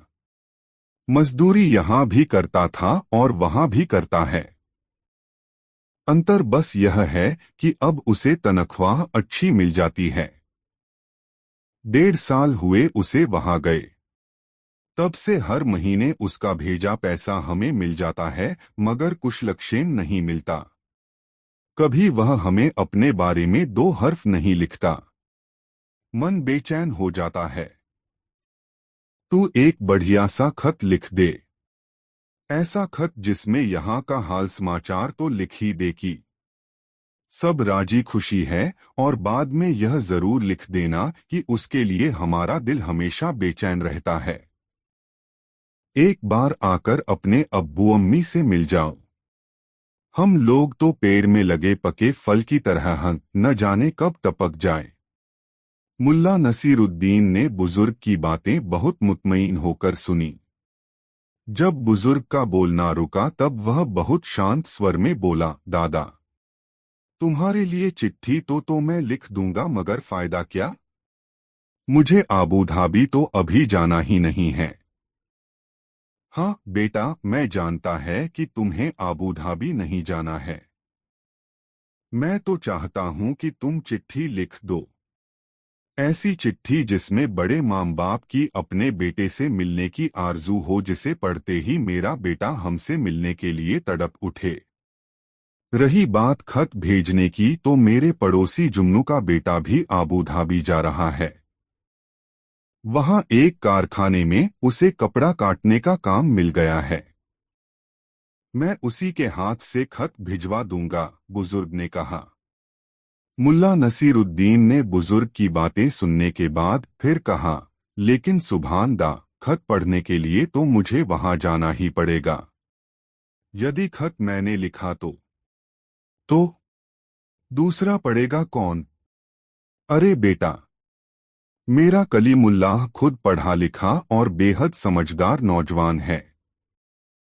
तुम बस खत लिख दो, मैं जुन्नू के बेटे के हाथ से वह खत भेज दूंगा। वह खुद पढ़ लेगा तुम्हारा लिखा खत। सुभान दादा ने मुल्ला नसीरुद्दीन की चिरौरी सी करते हुए कहा। अरे सुभान दा, मैं जानता हूँ तुम्हारा बेटा पढ़ा लिखा और होनहार है। मुझे उसके पढ़े लिखे होने पर जरा भी संदेह नहीं है। मजबूरी यह है कि मेरा लिखा कुछ ऐसा होता है कि दूसरे उसे पढ़ ही नहीं सकते। अपना लिखा केवल खुद मैं पढ़ सकता हूँ। इसीलिए तुम्हें बता रहा हूँ कि यदि मैंने खत लिखा तो उसे पढ़ने के लिए मुझे ही अबू धाबी जाना पड़ेगा। इसके अलावा कोई चारा नहीं है। और फिलहाल मुझे अबू धाबी जाने की कोई जरूरत नहीं है, मुल्ला नसीरुद्दीन ने सुभान दादा से कहा और फिर गंभीरता से अपने पुश्तैनी दस्तावेज देखने लगा। वह बुजुर्ग कुछ देर तक मुल्ला नसीरुद्दीन के पास खड़ा रहा, फिर बुदबुदाता हुआ वहां से चल दिया कि ऐसी लिखावट का फायदा ही क्या जिसे दूसरा पढ़ ही नहीं सके। दोस्तों, वीडियो को एक लाइक जरूर कर दे। साथ मुल्ला की सीख मजेदार स्टोरी। मुल्ला नसीरुद्दीन का हर काम लाजवाब होता था। उसने एक बार अपने घर के कामकाज के लिए एक नौकर रखा। नौकर रखने के बाद मुल्ला नसीरुद्दीन ने सोचा यह नौकर अभी से अपने काम के प्रति सतर्क रहे, यह जरूरी है। जरूरी यह भी है कि यह मुस्तैदी से काम करे और अपने काम के प्रति कभी लापरवाह नहीं हो। वह सोचने लगा ऐसा क्या किया जा सकता है जिससे यह नौकर आज से अभी इसी वक्त से ऐसा हो जाए कि इससे कभी कोई गलती न हो। सोचते सोचते मुल्ला को कुछ ख्याल आया और उसने फौरन नौकर को बुलाया। नौकर सकुचाता हुआ उसके पास आया तो उसने कहा, देखो, सामने मिट्टी का घड़ा रखा है। उस घड़े में पानी भरकर ले आओ। आदेश मिलते ही नौकर घड़ा लेने के लिए मुड़ा। तभी मुल्ला नसीरुद्दीन ने कहा, अबे ठहर, पहले मेरी बात अच्छी तरह सुन ले। मुझे काम में कोई भी गड़बड़ी बर्दाश्त नहीं होती। मुल्ला यह बात बहुत तैश में बोल रहा था। उसके बोलने का ढंग ऐसा था मानो नौकर ने कोई गलती कर दी हो। गुस्से से तिलमिलाते हुए मुल्ला नसीरुद्दीन ने नौकर से कहा, खबरदार, यदि घड़ा फूटा तो तेरा सिर फोड़ दूंगा, समझा, गधा कहीं का। इतना कहते हुए मुल्ला नसीरुद्दीन ने नौकर के गाल पर एक जोरदार तमाचा जड़ दिया। अभी नौकर ने घड़ा हुआ भी नहीं था और उसके फूटने के एवज में उसके गाल पर तमाचा पड़ चुका था। उसकी समझ में कुछ नहीं आया कि किस कसूर की सजा उसे मालिक ने दी है। उसने सोचा, इस सिरफिरे आदमी के पास काम करना तो मुश्किल है, मगर वह जरूरतमंद था इसलिए काम छोड़ने की बात सोच भी नहीं सकता था। उसने सहमते हुए मुल्ला नसीरुद्दीन से पूछा, मगर मालिक, मैंने तो अभी घड़ा हुआ भी नहीं है। आखिर आपने मुझे क्यों मारा? अबे मूर्ख, मुल्ला नसीरुद्दीन ने नौकर से कहा, मैं भी जानता हूं कि घड़ा सही सलामत है। मैं तो तुम्हें यह बता रहा था कि तुम्हारी लापरवाही के कारण कोई चूक हो जाए तब तुम्हारे साथ कैसा सलूक किया जाएगा। तू ही बता, जब घड़ा टूट ही जाता तब तुम्हें सजा देकर मुझे क्या हासिल होता? तुम्हें सजा देने से तो यह घड़ा फिर से काम का नहीं हो जाता न, इसलिए पहले ही थप्पड़ का स्वाद चखाकर तुम्हें सावधान कर दिया है कि यदि तुमसे कोई चूक हुई तो तुम्हें किस अंजाम से गुजरना होगा। और सुन ले नामुराद, अब मुझे मालूम हो चुका है कि भले ही तुमसे कैसी भी गलती हो जाए, मगर तुमसे कभी भी और कहीं भी मिट्टी का घड़ा नहीं टूटेगा। जाओ, जाकर पानी लाओ। बेचारा नौकर मुल्ला नसीरुद्दीन की ओर देखे बगैर सीधे घड़े के पास पहुंचा और घड़े को इस सतर्कता से उठाया मानो वह संसार की सबसे बेशकीमती चीज उठा रहा हो। दोस्तों, यह कहानी आपको कैसी लगी कमेंट में जरूर बताएं। दो दोस्तों मुल्ला नसीरुद्दीन की नोकदार टोपी, लंबा चोगा, पतली लंबी दाढ़ी, चमकदार छोटी आंखें, तीखी नाक, मुस्कुराते होंठ और उसकी सादगी मिलजुल कर उसके व्यक्तित्व को मुग्धकारी बना देते थे। एक बार मुल्ला एक गांव से गुजर रहा था। जब वह उस गांव के मध्य में पहुंचा तो देखा ग्रामीणों ने सूरजमुखी के फूलों की खेती कर रखी है। गांव के मध्य से होकर गुजरने वाली नदी के दोनों किनारों पर दूर तक खेतों का सिलसिला था, जिसमें सूरजमुखी के पीले दमकते फूलों की फसल लहलहा रही थी। फूलों के इस मनोरम दृश्य ने मुल्ला नसीरुद्दीन को अपने आकर्षण की डोर में बांध सा लिया। मुल्ला नसीरुद्दीन ने फैसला किया कि वह इस गांव में कुछ दिन रहेगा और सूरजमुखी के फूलों के सौंदर्य को निहारा करेगा। मुल्ला नसीरुद्दीन ने उस गांव की मस्जिद में जाकर अपना डेरा जमा लिया। नमाज पढ़ने के लिए गांव के लोग मस्जिद में आए और मस्जिद में मुल्ला को देखा तब उन्होंने मान लिया कि मुल्ला कोई पहुंचा हुआ इंसान है। गांव में चर्चा होते देर नहीं लगी कि मस्जिद में खुदा का एक ऐसा बंदा रह रहा है जिसके चेहरे पर ऐसा जलाल है जिस पर निगाहें नहीं ठहरती। बस यह समझ लो कि खुदा का नूर टपकता है उस शख्स के चेहरे से। हंसता है तो बिजलियां सी चमकने लगती हैं। बोलता है तो सरगम के स्वर निकलते हैं। मुल्ला नसीरुद्दीन इन बातों के बारे में कुछ जानता ही नहीं था। रोज सुबह वह मस्जिद से निकल जाता और गांव के ऐसे हिस्से की ओर चला जाता जिधर भीड़भाड़ न हो। वहीं से घंटों सूरजमुखी के खेतों को निहारता रहता। एक दिन वह प्राकृतिक नजारों में खोया हुआ था कि पास से ही एक महिला की चीख सुनाई पड़ी। मुल्ला ने आवाज की दिशा में अपनी गर्दन मोड़ी। उसने देखा पास की पगडंडी पर एक महिला खड़ी है। महिला की गोद में एक बच्चा है। महिला थर-थर कांप रही है। न आगे जा रही है न पीछे। मुल्ला ने उसके डर का कारण जानने के लिए आसपास नजर दौड़ाई तो देखा महिला से कुछ दूरी पर ही एक बड़ा सा सांप फन काढ़े खड़ा है। क्षण भर में मुल्ला नसीरुद्दीन को सारा माजरा समझ में आ गया। उसने अपनी जगह से ही महिला को आवाज दी, डरो मत, बस अपनी जगह से हिलना नहीं। मैं अभी आया। बाज जैसी फुर्ती से मुल्ला नसीरुद्दीन उस पगडंडी तक पहुंचा और पलक झपकते ही सांप को दुम से पकड़कर एक झटके में दूर फेंक दिया। महिला सकते में थी। उसे मुल्ला नसीरुद्दीन देवदूत सा लगा। वह उसका धन्यवाद करती हुई वहां से चली गई। दूसरे दिन मुल्ला नसीरुद्दीन गांव के सीमांत की पहाड़ियों की ओर निकल गया। उस दिन एक चरवाहा पहाड़ी से लुढ़क गया और वह सीधे खाई में गिरने ही जा रहा था कि अचानक एक करिश्माई हाथ ने उसे थाम लिया। जब चरवाहा मौत के खौफ से आजाद हुआ तो उसने पाया कि मुल्ला नसीरुद्दीन उसके शरीर पर लगे खरोंचों को सहला रहा है। मुल्ला नसीरुद्दीन ने उसको सचेत होते देखकर कहा, ऊंचाई पर चलने वाले को निचाई की अवहेलना नहीं करनी चाहिए। इतना कहकर मुल्ला नसीरुद्दीन गांव की तरफ लौट गया। तीसरे दिन मुल्ला नसीरुद्दीन मछलियों की जलक्रीड़ा देखने के इरादे से पहाड़ी नदी की ओर चला गया। नदी के पास पहुंचकर उसने अपने लिए बैठने की अच्छी सी जगह तलाशी जहां से वह पहाड़ी नदी की छिछली तेज धारा में कल्लोल करती नन्ही मछलियों के झुंड को देख सकता था।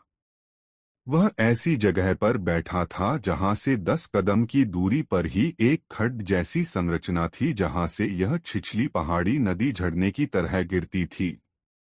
मुल्ला नसीरुद्दीन झरने का मंजर तो नहीं देख सकता था मगर पानी गिरने का शोर उसे सुनाई पड़ रहा था। नदी की पथरीली सतह के ऊपर बहता पारदर्शी पानी और उसमें धारा के उल्टी दिशा की ओर तैरने की जद्दोजहद करता मछलियों का झुंड उसके आकर्षण का केंद्र था।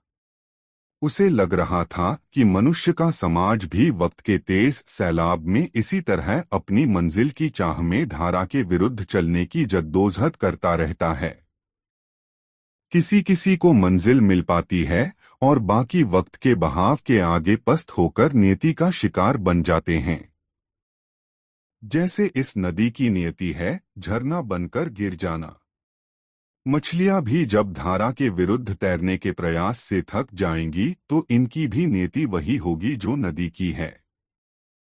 नदी की धारा और मछलियों की जलक्रीड़ा में जीवन का फलसफा देखने में वह इतना मग्न था कि वह यह नहीं देख पाया कि उससे थोड़ी ही दूरी पर एक महिला नदी पार करते समय गिर पड़ी और नदी की तेज धारा में अपने को संभाल नहीं पाई, बहने लगी। महिला बहुत तेज स्वर में चीखी, बचाओ। महिला की चीख सुनकर मुल्ला नसीरुद्दीन की तंद्रा टूटी। उसने देखा कि एक महिला नदी के पानी में बही जा रही है। नदी का पानी इतना छिछला था कि उसमें किसी के डूबने की आशंका नहीं थी। मुल्ला नसीरुद्दीन सतर्कता से पानी में उतरा और 3-4 कदम चलकर महिला की सीध में खड़ा हो गया। महिला दूसरी बार चीखी, बचाओ, और मुल्ला नसीरुद्दीन ने झुककर महिला का हाथ पकड़ लिया। महिला पानी के तेज बहाव में बहते बहते अचानक ठहर गई। उसने देखा मुल्ला नसीरुद्दीन उसे थामे खड़ा है। मुल्ला के सहारे महिला खड़ी हुई और मुल्ला नसीरुद्दीन को धन्यवाद कहते हुए अपने गंतव्य की तरफ बढ़ गई। इस पहाड़ी गांव के भोले भाले बाशिंदों के बीच चर्चा होने लगी। इस गांव के किसी भी आदमी पर जब कोई आफत आती है तब एक नोकदार टोपी वाला जवान अचानक प्रकट हो जाता है और आफत टल जाती है। 3 दिन 3 घटनाएं।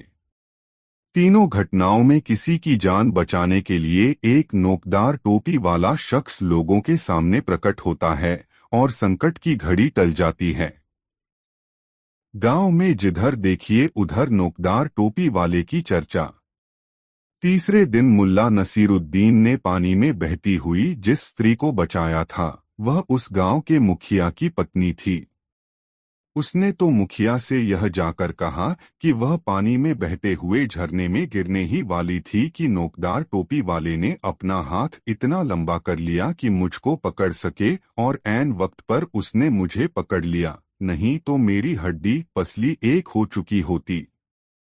दूसरे दिन मुल्ला नसीरुद्दीन ने पहाड़ी पर फिसले जिस चरवाहे को बचाया उसने चर्चा फैला दी कि पहाड़ी की चोटी पर खड़े एक नोकदार टोपी वाले ने वहीं खड़े खड़े हाथ बढ़ाकर बीच पहाड़ी से फिसलने पर मुझे लपक लिया। पहले दिन मुल्ला ने जिस महिला के आगे से एक सांप को हाथ से पकड़कर दूर फेंक दिया था उस सांप के बारे में उस गांव में ऐसी मान्यता थी कि वह सांप इतना विषैला है कि यदि किसी को छू भी ले तो उसका विष चढ़ जाता है।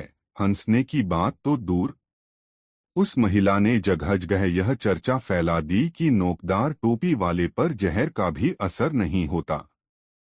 और इस तरह अनचाहे अनजाने मुल्ला नसीरुद्दीन उर्फ नोकदार टोपी वाला उस गांव में एक सिद्ध पुरुष मान लिया गया। मुखिया को जब पता चला कि उसकी पत्नी के प्राणों की रक्षा करने वाला शख्स उसी के गांव की मस्जिद में रहता है तब उसने गांव वालों से पूछा, क्यों भाइयों, आप लोगों को पता है कि अपने गांव में एक सिद्ध महात्मा पधारे हुए हैं। उन्होंने गांव के कई लोगों की, जिनमें महिलाएं और बच्चे भी शामिल हैं, जान बचाई है। उन्हें काल के मुंह से बाहर निकाल लिया है। हाँ, शायद आप नोकदार टोपी वाले जनाब की बात कर रहे हैं। हाँ, वही। जब ऐसा सिद्ध और उपकारी पुरुष हमारे गांव में मौजूद है तब उसके प्रति हम लोगों का भी तो कुछ कर्तव्य बनता है। चलिए हम सब मिलकर उन्हें कुछ चढ़ावा चढ़ाएं। गांव वालों ने हामी भरी। गांव भर में चंदा एकत्रा कर मुखिया गांव के कुछ चुनिंदा लोगों के साथ शाम ढलने के बाद मस्जिद पहुंचा। मुल्ला नसीरुद्दीन उस वक्त सोने की तैयारी में था। गांव वालों को आया देख मुल्ला नसीरुद्दीन उठकर बैठ गया। उसकी समझ में नहीं आया कि आखिर माजरा क्या है। ये लोग जमात बनाकर मस्जिद में मेरे पास क्यों आए हैं? क्या ये लोग मुझे मस्जिद से निकाल बाहर करना चाहते हैं? मगर मुल्ला के सामने जब मुखिया ने चढ़ावे की थैली रखी और कहा, है सिद्ध पुरुष, हम ग्रामीणों की तरफ से यह छोटी सी भेंट स्वीकार कीजिए, तब मुल्ला के मन का भय दूर हुआ। उसने समझ लिया कि गांव के भोले भाले लोग उसे सिद्ध पुरुष समझ रहे हैं।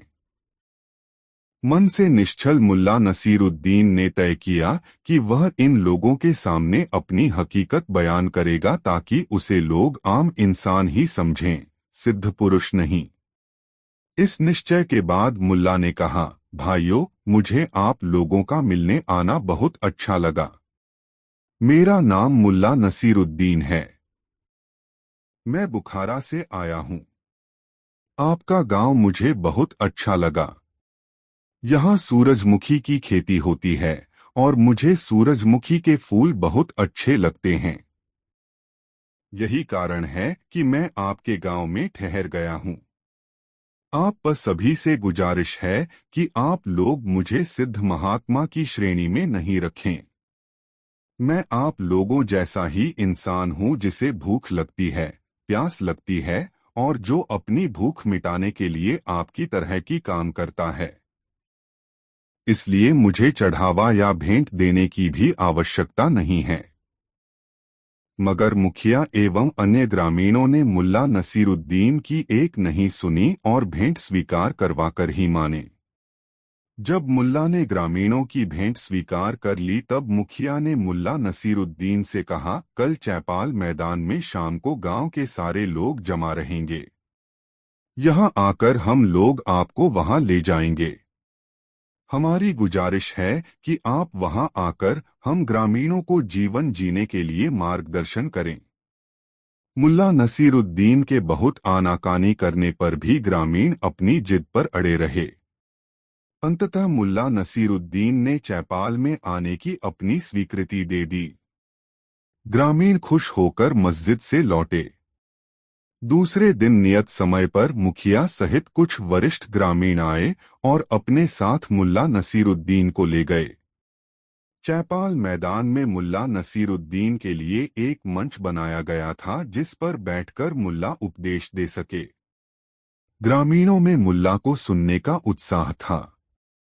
उस उत्साह को देखकर मुल्ला नसीरुद्दीन ने सोचा, ऐसे भले और भोले ग्रामीणों के सामने सिद्ध पुरुष की तरह बोलना कतई उचित नहीं होगा। मुखिया की घोषणा के कारण उसे मंच पर जाना पड़ा और जब उसे बोलने के लिए आमंत्रित किया गया तब वह मंच पर खड़ा हो गया तथा ग्रामीणों से मुखातिब होते हुए उसने पूछा, भाइयों, आप लोग धर्म के बारे में कुछ जानते हैं? ग्रामीणों ने तत्काल उत्तर दिया, नहीं। मुल्ला नसीरुद्दीन ने निराशा से सिर हिलाते हुए कहा, फिर मैं क्या बोलूं जब आप लोग धर्म के बारे में कुछ जानते ही नहीं। और इतना कहकर मुल्ला नसीरुद्दीन मंच से उतर गया तथा लंबे डग भरता हुआ मस्जिद की ओर चल पड़ा। भोले भाले ग्रामीण उसे रोकने का साहस नहीं कर पाए। मुल्ला नसीरुद्दीन के जाने के बाद मुखिया ने गांव के बुजुर्गों के साथ मंत्रणा की कि किसी भी तरह कल फिर मुल्ला नसीरुद्दीन को उपदेश देने के लिए बुलाया जाए। इसके साथ ही यह भी तय हुआ कि जब मुल्ला नसीरुद्दीन पूछे कि आप लोग धर्म के बारे में कुछ जानते हैं तो सब स्वीकार करें कि हाँ, हम धर्म के बारे में कुछ जानते हैं। और यह सच भी है कि हर आदमी अपने अपने धर्म के बारे में कुछ जानता अवश्य है। इस मंत्रणा के बाद लोग मुल्ला के पास गए। उसे चौपाल में आने के लिए राजी कर चैपाल मैदान वापस ले आए। दूसरे दिन पुनः उसी मंच पर मुल्ला नसीरुद्दीन उपस्थित हुआ और लोगों से पुनः वही सवाल किया, आप लोग धर्म के बारे में कुछ जानते हैं? लोगों का तयशुदा जुमला हवा में उछला, हाँ, हम धर्म के बारे में जानते हैं। मुल्ला नसीरुद्दीन ने ग्रामीणों पर एक गंभीर दृष्टि डाली और कहा, जब आप लोग धर्म के बारे में जानते ही हैं तब मैं क्या बोलूं? मेरे कुछ बोलने का फायदा भी क्या? इतना कहकर मुल्ला नसीरुद्दीन मंच से उतर गया और लंबे डग भरता हुआ मस्जिद की ओर लौट गया। ग्रामीणों में फिर मंत्रणा हुई। इस बार तय हुआ कि सब लोग चलकर मुल्ला को कल प्रवचन देने के लिए तैयार करें। कल जब मुल्ला अपना सवाल पूछें कि आप लोग धर्म के बारे में कुछ जानते हैं, तो आधे लोग बोले जानते हैं और आधे लोग बोले नहीं जानते हैं। लोग मस्जिद गए। कल मंच पर उपस्थित होने के लिए मुल्ला को मनाया और अपने घरों को लौट गए। तीसरे दिन मुल्ला नसीरुद्दीन जब मंच पर उपस्थित हुआ तब फिर उसने अपना पुराना सवाल पूछा, आप लोग धर्म के बारे में कुछ जानते हैं? जवाब में आधे ग्रामीणों ने कहा हाँ जानते हैं और आधे ग्रामीणों ने कहा नहीं जानते हैं। मुल्ला नसीरुद्दीन ने एक मोहक हंसी के साथ लोगों से कहा, भाइयों, आप में जो लोग धर्म के बारे में जानते हैं वे उन लोगों को धार्मिक बातें सिखा दें जो धर्म के बारे में नहीं जानते हैं। मेरे कुछ भी बोलने की कोई जरूरत नहीं। और मुल्ला नसीरुद्दीन मंच से उतर गया। उस दिन ग्रामीणों ने कोई मंत्रणा नहीं की और उस दिन मुल्ला नसीरुद्दीन भी मस्जिद की तरफ नहीं लौटा। उस गांव के लोग अब भी मानते हैं कि मुल्ला नसीरुद्दीन कोई अलौकिक पुरुष था जो अपना काम करके अलोप हो गया। दोस्तों, कहानी कैसी लगी कमेंट में जरूर बताएं। 5 जादूगर मुल्ला नसीरुद्दीन मजेदार कहानी। मुल्ला नसीरुद्दीन जब बुखारा में था तब उसकी शोहरत बुलंदियों पर थी। बुखारा के अमीर लोग मुल्ला नसीरुद्दीन की मोहब्बत पसंद करते थे। जब कभी किसी रईस के घर कोई दावत होती तो वहां से मुल्ला नसीरुद्दीन का बुलावा अवश्य आता। मुल्ला नसीरुद्दीन भी ऐसी दावतों में जाना पसंद करता था क्योंकि इससे कई तरह के लोगों से मिलना जुलना हो जाता था और आसपास घटित हो रही घटनाओं की जानकारी भी मिल जाती थी। एक दिन मुल्ला नसीरुद्दीन को बुखारा के एक बड़े रईस ने अपने घर दावत पर बुलाया। रईस के घर उसके पोते ने जन्म लिया था। पोते के जन्म से रईस बहुत खुश था। उसने बड़ी शान से पोते के जन्म का जश्न मनाने का फैसला किया था। इसलिए दावत में हर तरह के पकवान का इंतजाम उसने किया था। इस व्यवस्था के साथ ही उसने इस दावत में बुखारा के सभी नामी गिरामी लोगों को बुलावा भेजा था तथा मुल्ला नसीरुद्दीन जैसे लोगों से खुद मिलकर गुजारिश कर आया था कि वह उसके घर दावत में जरूर आए। दावत के समय जब मुल्ला नसीरुद्दीन रईस के घर पहुंचा, उस समय तक रईस के लगभग सभी अतिथि वहां आ चुके थे। अतिथियों के बीच मुल्ला नसीरुद्दीन अपनी पतली लंबी दाढ़ी और अपनी नोकदार टोपी के कारण सबके आकर्षण का केंद्र बना हुआ था। लोग चैड्डियों में खड़े बातें कर रहे थे। रईस के आग्रह पर दावत आरंभ हुई। दावत के दौरान रईस ने अपनी दौलत का हर संभव प्रदर्शन किया था। सोने की थाली, चांदी के कटोरे, सोने के चम्मच का दावत के दौरान भरपूर उपयोग हुआ था। मुल्ला नसीरुद्दीन के आगे वाली पांत में भोजन करने के लिए एक नीली शेरवानी वाला आदमी बैठा हुआ था।